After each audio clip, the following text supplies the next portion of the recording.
Stand by to initiate release sequencer. On my mark. 5. We're on express elevator to hell. Going down. 2. 1. Mark.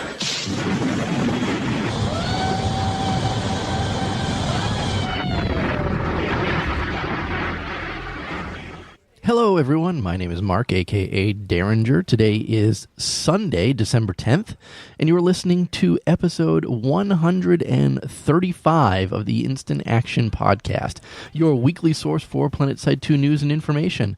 As always, I'm brought to you by great listeners like you via the Support the Show tab on instantactionpodcast.com. So if you're just crawling out from under your weekly rock to listen to this week's episode, I'm sure by now you have heard about the weapon in Planetside 2. I'm not going to talk about it at the beginning of the show. I'm going to do a whole topic on it a little bit later. So other than that, what the heck have I been doing in game? Just your normal stuff, playing a lot of VS lately. Obviously with the kind of cool news that dropped on me this week, I've been playing a heck of a lot more PlanetSide 2 than anything else in the game, and which is funny to say because anybody who's playing Destiny 2 like I am knows that the Curse of Osiris DLC dropped on Tuesday for Destiny 2, but I've been playing more PlanetSide 2 than ever because of the honor that I got in-game this particular week. Other than that, we got our first snowfall here in Massachusetts, so I spent yesterday on Saturday, working as fast as humanly possible to clean all my gutters out from all the leaves and the pine needles and all the kind of shit that collects in your gutter. A truly thankless job. And then spent all day this morning, Sunday, shoveling the snow off of the driveway, off of my decks, off of my pool deck, the whole 9 yards whenever snow falls in your area. And unfortunately in Massachusetts, we get it too often.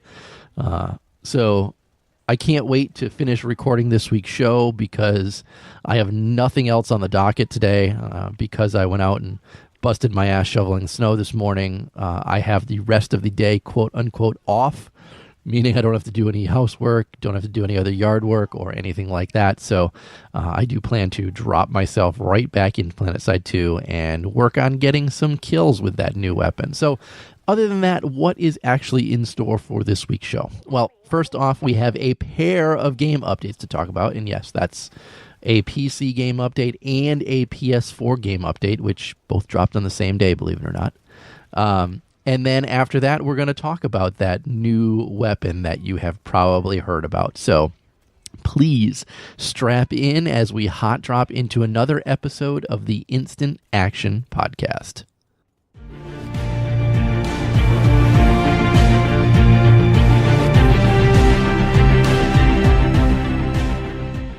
So first up, sorry PS4 folks, I'm going to talk about the PC game update first, and that dropped on December 7th. And first thing that we got is that Araximus is now live, and basically it's ongoing from, now, beginning of the month, whatever, December 7th definitely, through January 8th, 2018. I mean, we have a full month to do the Araximus stuff. Snowmen are going to appear on the continent just like in the past. Holiday items are going to be in stock, and they have updated the holiday directive. So just like the Halloween one, we got a nice new one for Christmas as well. I'm very excited about this one, honestly. First up, like we said, the snowman is available in game. You've got the regular snowman, and there's also a golden snowman that appears out there as well. Watch out for that one. But in addition to them, they are also giving you the option to unlock a deployable snowman soldier. It's unlockable in your utility slot as an infantry player, and basically you deploy a snowman onto the battlefield. It's going to block shots and stuff like that for you. Kind of cool. It cost 1 cert to actually unlock it, so it's pretty darn cheap. I've seen hundreds of these on the battlefield since I've been out there playing. Everybody's dropping them everywhere. It's kind of cool and adds really just an additional element to the game itself. Obviously, you would find these snowmen out just in the wild in past years, but the fact that people are dropping them now is kind of a really cool thing. And this is, the next iteration of the Halloween directive gave you the pumpkin grenades that you throw. Now, in this iteration of the holiday directive, that you get a snowman to deploy. Kind of cool, and I'm very excited. It's good. I really like it. I don't know what else to say about it. Next, sleigh bell tire trails have been added for the Flash and Harasser in the depot. The good thing about these is that they're going to unlock across your entire account when you purchase it, and you can use it across all factions, which is very nice. And then the aforementioned Holiday 2 directive is now in the game itself. So your new goals that you've got to complete are, the first one is called Golden Snowman Slaughter, and you basically have to find and kill a golden snowman. Next is Season's Beatings. You basically have to kill enemies while wearing a holiday hat, and the holiday hat are the Christmas hats, guys, not Halloween or anything like that. Next one is Sleigh Ride, and Sleigh is spelled S-L-A-Y. Basically, you need to progress this directive by running over enemies with a vehicle dressed in holiday cosmetics. Again, these are Christmas cosmetics only, or the Christmas holiday cosmetics only, not Halloween cosmetics. Next is Araximus Cheer. You get this one by reviving allies. And then next, the Snowman Bodyguard is you progress this one by deploying a snowman soldier and then killing enemies that damage it. So again, those are the 5 different new directives that we have with this holiday itself. Now, as you complete the different levels, the first tier, which is super simple to get, is going to earn you an Empire holiday hat. So you're going to get a Christmas hat. The second tier is going to give you 20 certs, and it's also going to award you a basic implant pack. Remember, the basic implant packs are the ones that are just going to give you the basic implants. You're not going to get any exceptionals out of it.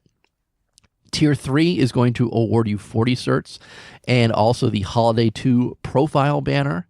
The fourth and final tier is going to award you 100 certs. It's also going to award you the Valkyrie Mint Lumifiber trim, which it's just a green trim, but it looks really good.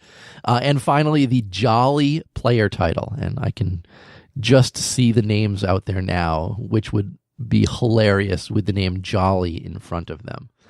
So that's what's going on with Araximus. Obviously, we still have all the 31 days of Araximus going on as well. I covered all of that last week. I have not bought anything yet, but that's just because I have everything from previous sales. So, as I said before, the 29th is the day that I'm waiting for, and that's when the platinum versions of the heavy weapons go on sale. I want my platinum Lasher really, really bad. So honestly, the 29th can't come soon enough for that. As to the bundles, though, if you missed out on these bundles, you should really be dropping in and picking up some of these, because some of them are really, really good and have some really good stuff in them. Unfortunately, when you're listening to this episode, you're going to have already missed out on the first bundle. The first bundle is a new player's dream, because you get so many weapons that you might not have as a new player for only 3,999 certs, Daybreak Cash. It's such a good deal in game itself. Again, unfortunately, listening to this, you're going to have missed it already. But maybe set your sights on it next year when it comes around again. Next up, the Empire-specific submachine guns that were created by Doku are now available to play in the game itself. Those, again, are the MGRS-1 Gladius for the New Conglomerate, the MGS-1 Jackal for the Terran Republic, and the VES Canis for the Vanu Sovereignty. I haven't heard too much positive stuff about the Jackal. I mean, people say it's okay. Nobody's like going insane over it. I know a lot of the NC players really like the Gladius, but obviously nothing is getting as much talk rather than the Canis right now, because when you load that thing up with the unstable ammo, it's a headshot machine. And I know we've already gotten assurances by Rel that when the next patch comes out, which will be sometime this week, the Canis is going to get nerfed. And the only thing that's going to get nerfed on the Canis is, and this is, I got this directly from Rel himself, the only thing that they're going to nerf on it is the headshot multiplier. So everything else regarding the Canis is going to stay the same. But again, it is going to get nerfed. A lot of people are using it right now. I mean, Rel had a Twitch live stream over the weekend where he said, come in and punish me for the Canis, where he was, anytime anybody killed him with the Canis, he was doing 10 push-ups. I think he only did 90 by the end of his hour-plus stream, which is kind of sad because everybody's like, everybody's using the Canis, but clearly not everybody is using the Canis. I know a lot of people were trialing the Canis on day one, and I mean, there's some crazy videos out there of people just going full out on some people using that gun, and I like it too. It's really, really nice. We'll see how it feels after they nerf it, but if you have a chance to get in there, and I know a lot of people are saying if you need to Araxium a gun, Canis is the one that you should do. Get in and start playing with it before it actually gets nerfed. A lot of people say you can get your Araxium done prior to them patching it later this coming week.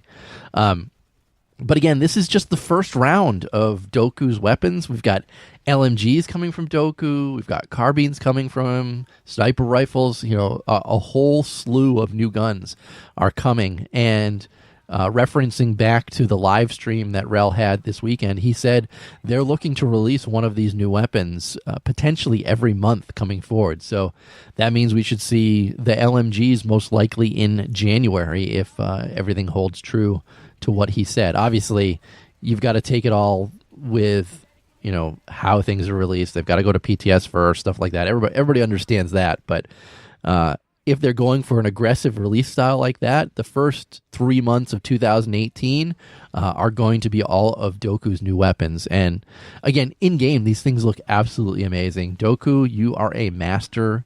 I've said it multiple times in the past. The stuff that you've done is truly, truly amazing, and I'm constantly in awe regarding it. Now, the last thing coming in this PC patch was a bunch of bug fixes, miscellaneous things. Really, the big ones here are that vehicles shouldn't flip anymore when using remote spawning. And really, the biggest one for me is that a new weapon reward was added to the Continent Lock drop table. And as we all know now, that has been revealed to be the NS357IA. And I'll talk about that a little bit further down in this week's particular show. But with that, let's move on to the December 4th PS4 game update.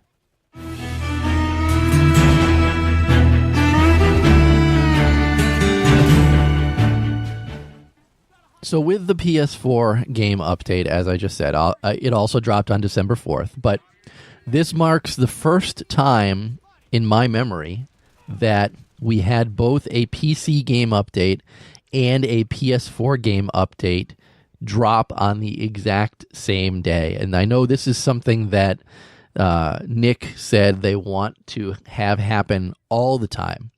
When they've got something finalized on one, they want them both to go live at the exact same time so that the PS4 folks are not a few iterations behind the PC side of the game. So I was very excited to see that these both dropped on the exact same day. And that makes me think that maybe this is going to continue into the future. And if that does, I mean, PS4 folks, you guys should be the happiest people on the planet. Because you're going to be at the same level as those of us playing on the PC as well. So what actually, though, dropped in this December 4th PS4 game update? Well, first of all, Araximus was released for you guys too. Snowmen are appearing. You've got the Snowman Soldier that you can put in your infantry utility slot. The Tire Trails, the Holiday 2 Directive came out as well. The Empire-specific SMGs came out as well. That was kind of a holy crap moment for me because, again, we've been kind of on a different release schedule between PC and PS4.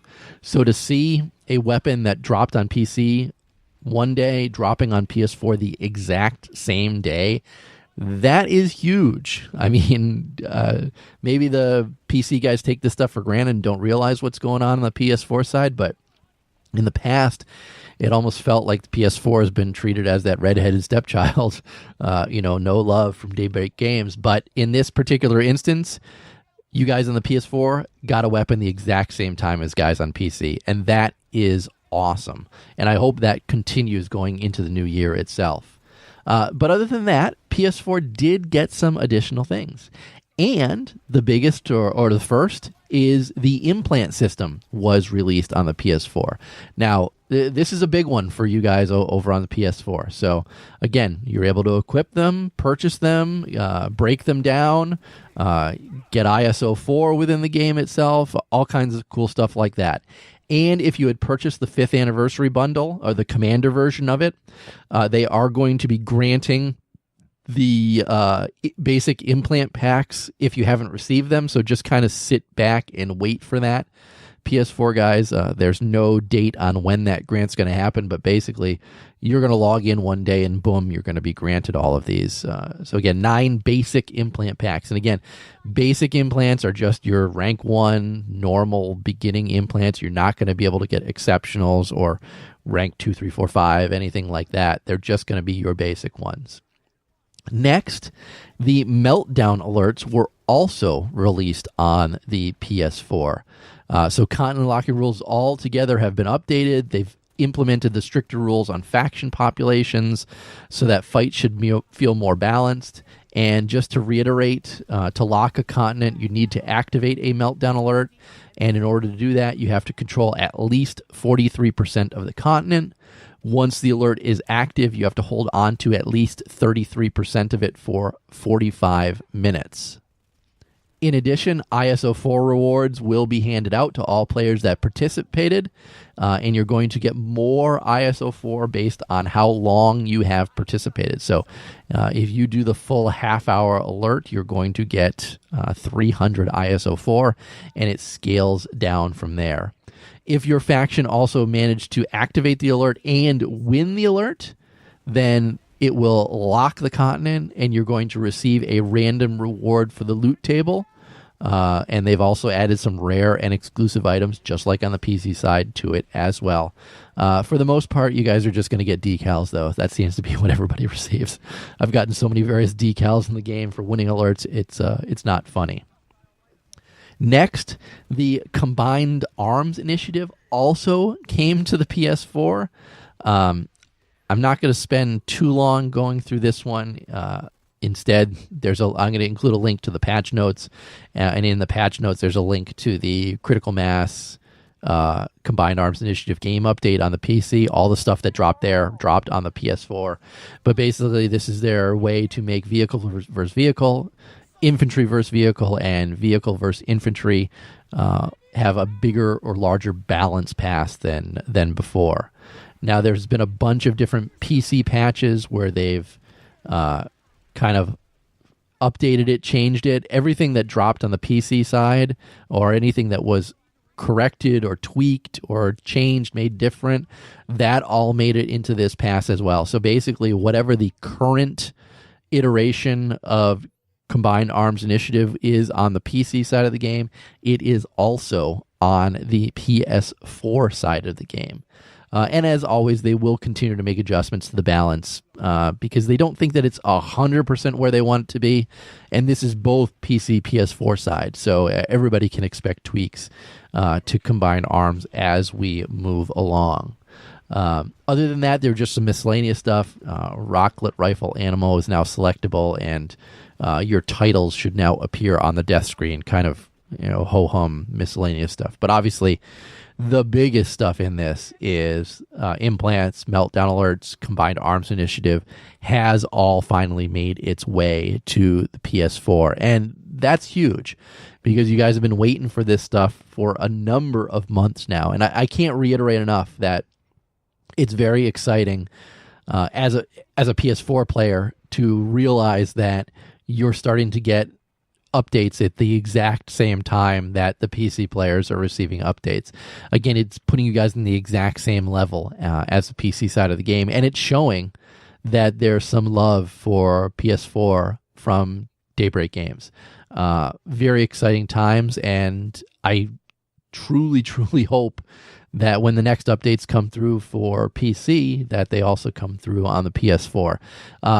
Patches, I don't know if that's going to be the same, hot fixes, stuff like that, but I would definitely expect the larger game updates going forward to drop at the exact same time. They've kind of set up precedent now with this particular one. And again, I can't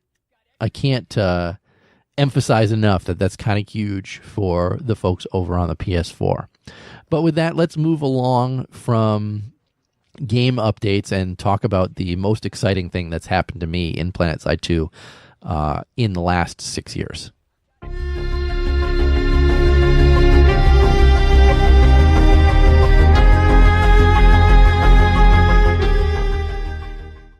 So let's do a little backstory on this and start off, because when these patch notes or the game update notes came out, I was at work. I didn't have a chance to read them. I knew they were coming out, but I figured, what the heck, I'll check them out when I get home. But then I got a cryptic message on Twitter from Rel, and he basically said, "Made something for you. You able to get online today?" And I said, when I get home, I will. And he said to let him know, hopefully before he leaves for the day, that I'll get in touch with him. And I gave him the time, and that was that. And then after that, I looked through the game update notes and saw that what was coming into the game itself, or what they said, was they added a new weapon reward to the Continent Lock drop table. And obviously, since about a year ago, Rel had said that he wanted to get a pistol for me in game, I've been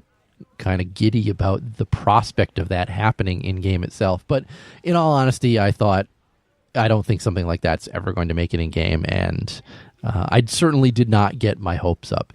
Even though I did message one of my friends who plays PlanetSide, and I said, and one of my local friends who plays, and I said, I think they might be putting a gun sort of named after me in game today, and he was all freaked out about it as well. So basically, through the Twitter, not the Twitter, I'm sorry, through the Reddit grapevine, basically, Iridar himself, they had picked up out of the API the information about this new pistol called the NS357IA. Now, it's a variant of the Underboss, and when they data mined the information out, or pulled the information out of the API, it said, the description of the weapon said, reminiscent of old world Deringer designs, this modified Underboss fires 2 rounds at once.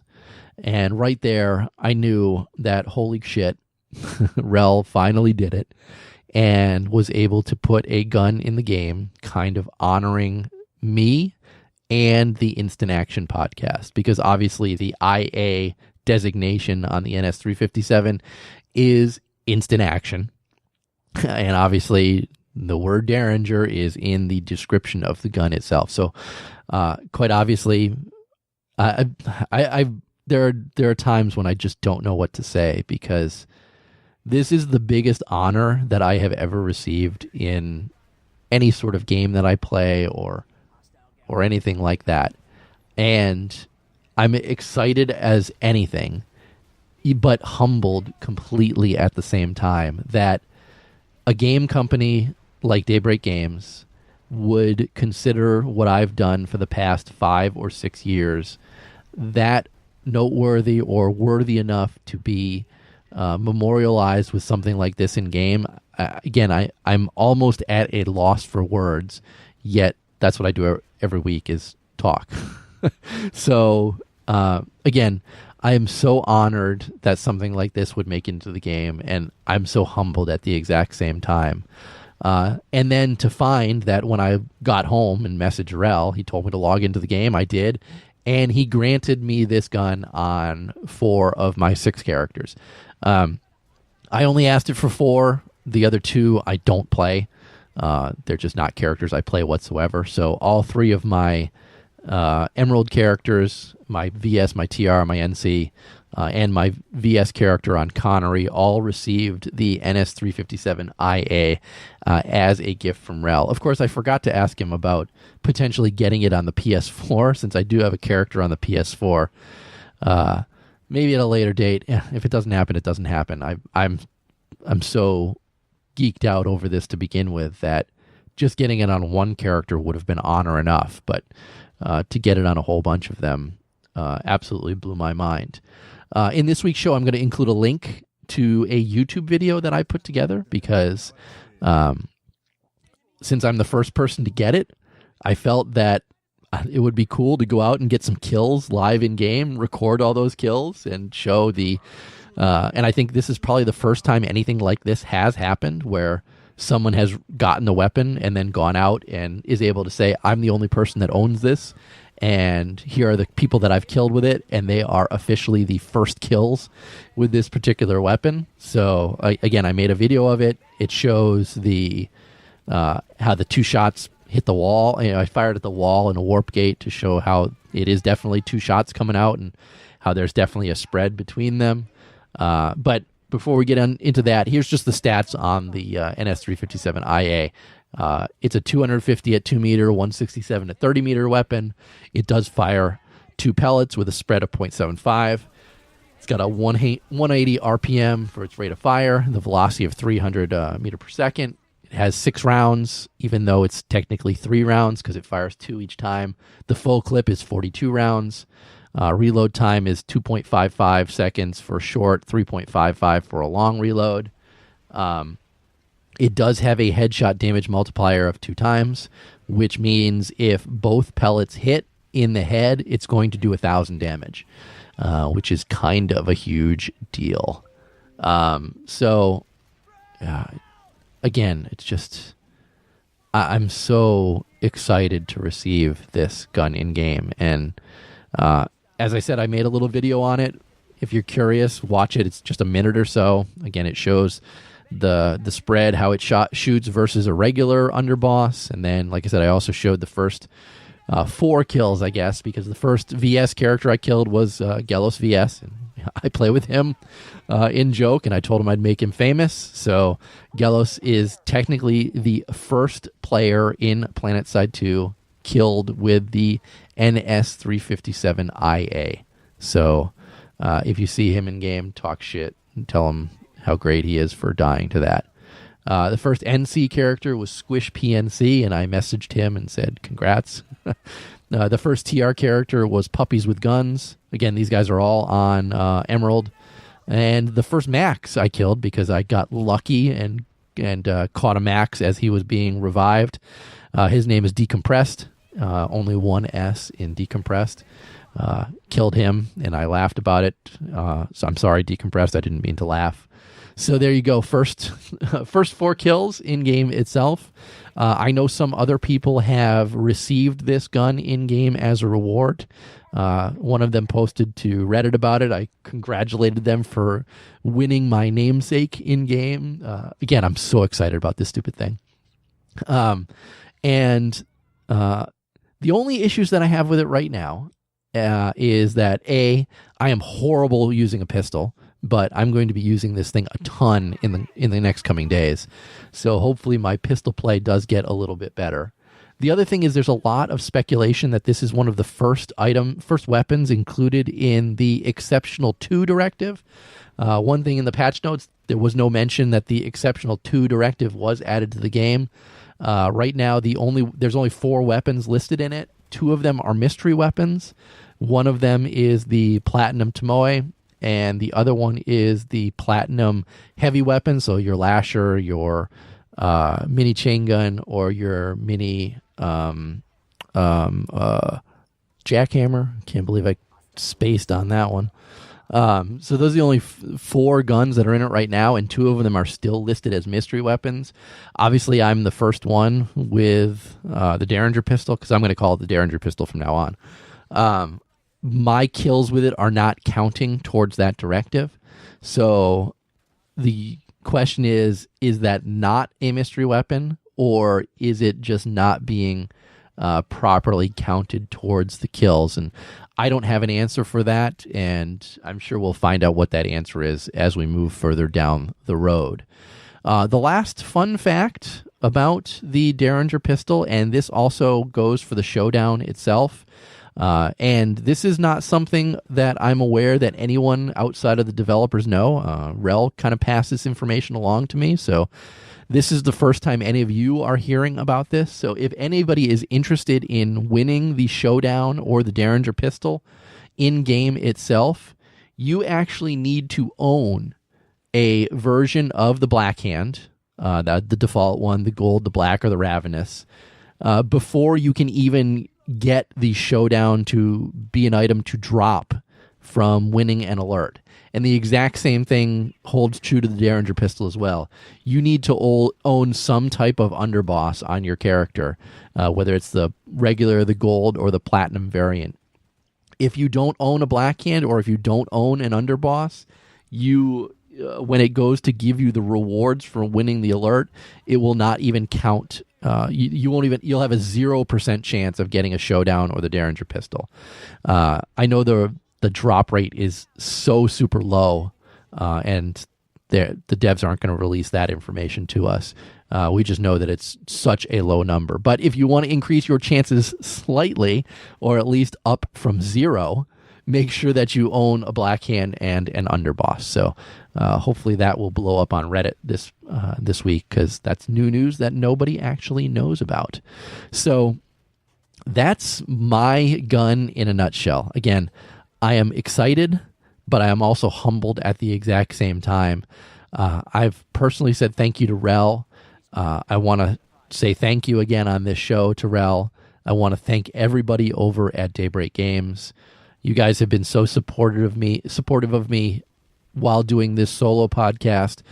Everybody over at Daybreak Games was super supportive back when we were doing Reachcast. I have nothing but good things to say about everybody over at Daybreak Games. They have never been bad to me. If I've asked for things from them, I've generally received anything I've asked for. They are a pleasure to work with, and I just don't know what else to say except thank you again from the very bottom of my heart. I never expected to receive an honor like this in a video game. And the fact that I've done just has absolutely blown my mind. Once again, thank you. That's really all I can say. And with that, let's move on to housekeeping this week. Housekeeping. Come back later, please. Housekeeping. Not now. Housekeeping. Go away. I coming anyway? All right, I did receive an email this week, and it came from Louis, and he wrote, "Hey, Mark, listened to your show last week and was sad to hear DBG is looking to yet again nerf the spawn beacon. I remember at SW Live drinking beers with Malorn, and he started talking about nerfing the drop pod range of the beacon. It just broke my heart because it is one of my favorite new features that PlanetSide 1 didn't have. So now they are looking to remove swapping, which I don't do too much, but still yet another nerf to the beacon. I think they are looking at it wrong. Maybe if the beacon wasn't so easy to spot and take out, we wouldn't need to swap to put a new one down. They claim they are going to improve leadership, so let's see a cert line for the spawn beacon.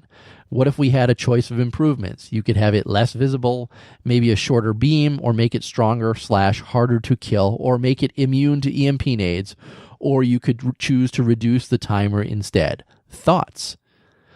First off, Louis, thank you for that email. Yeah, I'm a little sad about the nerfing of the beacon itself. And again, while they nerfed the drop pod range previously, they've brought that back. So certainly they're definitely willing to reverse a decision made on it. So we got to at least take that into account. And obviously we still know nothing about this leadership stuff and what changes they're going to make to the game itself. So I'm hoping that we are going to see something like you suggest, maybe some stuff for the beacon itself. And again, they really want to stop that constant swapping game. And my outfits are always we're guilty of doing it. I mean, we beacon swap constantly within the game itself. It's what you have to do. And so if they're able to make some sort of change to it so we don't have to do that, but are still able to drop on the points themselves, then I'm fine with that. But I don't know what actual direction that's going to be, because again, I remember the comments were that we don't want you to do that, because if you have to do it, then you should be looking towards a vehicle to spawn on or something like that instead of the beacon itself. As for your suggestions on the different things like less visible, shorter beam, stronger immune, I think everybody would choose immune to EMP grenades. So maybe that's not the best solution, but I do like the idea of giving a bunch of different choices to it. And maybe they could get all of those different things, but you have to really grind out a whole bunch of different leadership directives or leadership rewards or things like that. I don't know. Again, I said it on last week's show, we've kind of got to take a back seat to this and wait until they actually release some leadership changes or squad changes like that into the wild, so we can or even elaborate further on what their ideas regarding this are, because we just don't know what particular changes are going to be made. But again, thank you for the email, Louis. Continue to send me your Louis' deep thoughts, because I enjoy digging through them and trying to figure out whether I agree or disagree with you. And that's the same thing goes to anybody else who wants to send an email into the show. As always, I'll read your email on the show and happily comment on it. But that's going to be it for this week's show. As always, how can you get in touch with me or the show? As always, my website is the first point of reference, www.instantactionpodcast.com. Send me an email like Louis did, instantactionshow@gmail.com. Call me and leave me a voicemail, 347-4VM-4PS2, or the straight-up digits, 347-486-4772. Follow the show on Twitter @InstActPodcast, or follow me personally on Twitter @the Deringer. So in closing, if you've enjoyed the show, please leave me a review on your podcast listening avenue of choice, whether it's iTunes, Stitcher, Google Play, or anywhere else. Also, feel free to tell your friends and outfit mates about the show. And finally, thanks for listening, and keep spamming that Join Combat, formerly known as Instant Action button.